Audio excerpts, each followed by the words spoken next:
আসসালামু আলাইকুম ভিউয়ার্স, আশা করি আপনারা সবাই ভালো আছেন। আপনার ধানে কি কারেন্ট পোকা বা বাদামি ঘাসফড়িং এই ধরনের পোকামাকড় আক্রমণ করেছে? অর্থাৎ আপনার ধান কি দিন, দিন নষ্ট হয়ে যাচ্ছে? আপনার ধান গাছগুলো কি দিন, দিন জঙ্গলে পরিণত হচ্ছে? আপনার ফসলের রং কি দিন, দিন হাপার বর্ণ হয়ে যাচ্ছে? অথবা আপনার ধান গাছগুলো কি দিন, দিন বাদামি রং ধারণ করছে অথবা পুড়ে যাচ্ছে? তাহলে আজকে সম্পূর্ণ ভিডিওটি আপনার জন্য। ভিডিওটিতে ৫টি বিষয় আলোচনা করব।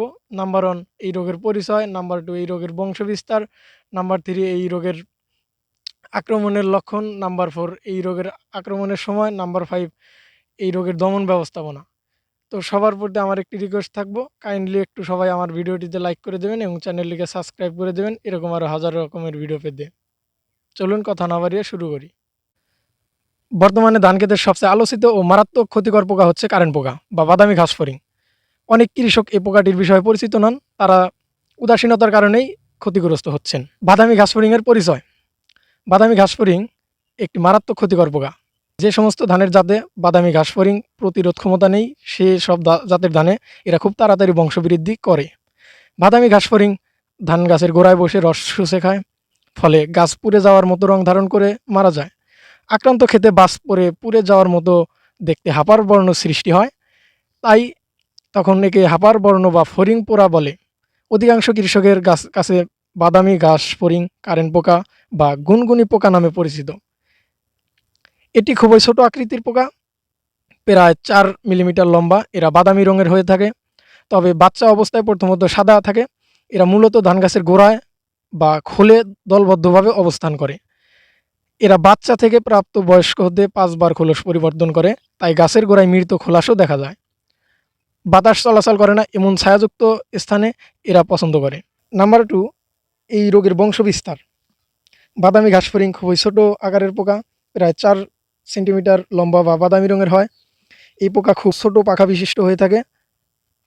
এই পোকা পূর্ণ পাখা ও ছোট পাখা বিশিষ্ট হয়ে থাকে। পূর্ণ খোলা পাতা ও পাতার মধ্যে শিরার ভিতরে ডিম পারে। ডিমগুলোর ওপর পাতলা চওড়া একটা আবরণ থাকে। ৭-৯ দিনের মধ্যে ডিম থেকে বাচ্চা হয়। বাচ্চাগুলো ৫ বার খোলস বদলায়। বাচ্চাগুলো প্রথম পর্যায়ে সাদা রঙের হয় এবং পরে বাদামি রং ধারণ করে। বাচ্চা থেকে পূর্ণ প্রাপ্ত বয়স্ক ফড়িং এ পরিণত হতে প্রায় ১৪ থেকে ১৬ দিন সময় লাগে। ধানের শীষ আসার সময় ছোট পাখা বিশিষ্ট ফড়িংয়ের সংখ্যাই বেশি থাকে এবং স্ত্রী পোকাগুলো সাধারণত গাছের গোড়ার দিকে বেশি থাকে। গাছের বয়স বাড়ার সাথে সাথে লম্বা পাখা বিশিষ্ট ফড়িংয়ের সংখ্যা বাড়তে থাকে, এক জায়গা থেকে আরেক জায়গায় উড়ে যেতে পারে। এই পোকাগুলোর একজোড়া পোকা ৩ থেকে ৪ প্রজন্মে প্রায় ৩৫ লক্ষ পোকার জন্ম দেয় এবং ৫০ মাইল পথ অতিক্রম করতে পারে। এই পোকার শরীরের ওজনের তুলনায় ১০ থেকে ১২ গুণ বেশি খাদ্য গ্রহণ করে। বীজতলা থেকে শুরু করে পরিপক্ক হওয়া পর্যন্ত যে কোনো সময় এই পোকার আক্রমণ দেখা দিতে পারে, তবে কায়স্থর অবস্থায় হওয়ার থেকে শুরু করে আক্রমণ বেড়ে যায়। আক্রমণের সময় সব মৌসুমে এই পোকা কম বেশি দেখা যায়, তবে রোপা আমন মৌসুমে আক্রমণ বেশি হয়। বোরো ধান খেতে এপ্রিল মে এবং আমন খেতে সেপ্টেম্বর ও নভেম্বর মাসে বাদামি ঘাসফড়িং এর আক্রমণ বেশি হয়। এই রোগের আক্রমণের লক্ষণ। বাদামি ঘাসফড়িং ধানের জমিতে যে কোনো সময় আক্রমণ করতে পারে, তবে কায়স্থর বের হওয়ার সময় থেকেই এদের আক্রমণ বেশি লক্ষ্য করা যায়। বাদামি ঘাসফড়িংয়ের বাচ্চা পূর্ণাঙ্গ পোকা উভয় ধান গাছের গোড়ায় দলবদ্ধভাবে আক্রমণ করে। দৈনিক তাদের শরীরের ওজনের চাইতে ১০ থেকে ২০ গুণ বেশি পর্যন্ত রস শোষণ করতে পারে। এতে গাছ দুর্বল ও হলুদ হয় এবং পরে গাছ শুকিয়ে মারা যায়। বাদামি ঘাসফড়িং, গ্রাসি স্টান্ট, বাঘের স্টান্ট, উইলল্যান্ড স্টান্ট নামক ভাইরাস রোগ এরা দ্রুত তাড়াতাড়ি বংশবৃদ্ধি করায়। এদের সংখ্যা এত বেড়ে যায় যে আক্রান্ত খেতে বাজ পড়ার মতো হাপার বর্ণের সৃষ্টি হয়। এদের আক্রমণে মাঠের পর মাঠ ফসল নষ্ট হয়ে যায়। বাদামি ঘাসফড়িংয়ের আক্রমণে ২০% থেকে ১০০% ফসল নষ্ট হয়ে যায়। এই রোগের দমন ব্যবস্থাপনা। প্রতিরোধী আগাম জাতের ধান রোপণ করে এর ক্ষেত্রকে অনেকটা রক্ষা পাওয়া যায়। এছাড়া যা যা করতে হবে বিস্তারিত। জমির আইল পরিষ্কার রাখতে হবে, সঠিক দূরত্বে চারা রোপণ করতে হবে, ঘন ঘন চারা রোপণ করা যাবে না।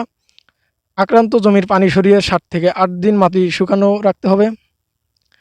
সুষম সার প্রয়োগ করতে হবে, ইউরিয়া সার মোটেও বেশি প্রয়োগ করা যাবে না। আক্রান্ত জমিতে ২ থেকে ৩ হাত দূরে দূরে বিলি কেটে সূর্যের আলো ও বাতাস চলাচলের ব্যবস্থা করতে হবে। আক্রমণের মাত্রা বেশি হলে দ্রুত বালাইনাশক স্প্রে করতে হবে। বালাইনাশক সহনশীল জাত যেমন বিরি ধান ২৮, বিরি ধান ৩১, বিরি ধান ৩৩, বিরি ধান ৩৫, বিরি ধান ৭ চাষ করতে হবে এবং সাধারণত পাইমেট্রোজিন গ্রুপের বালাইনাশক ব্যবহার করে এদের ভালোভাবে দমন করা সম্ভব হয়।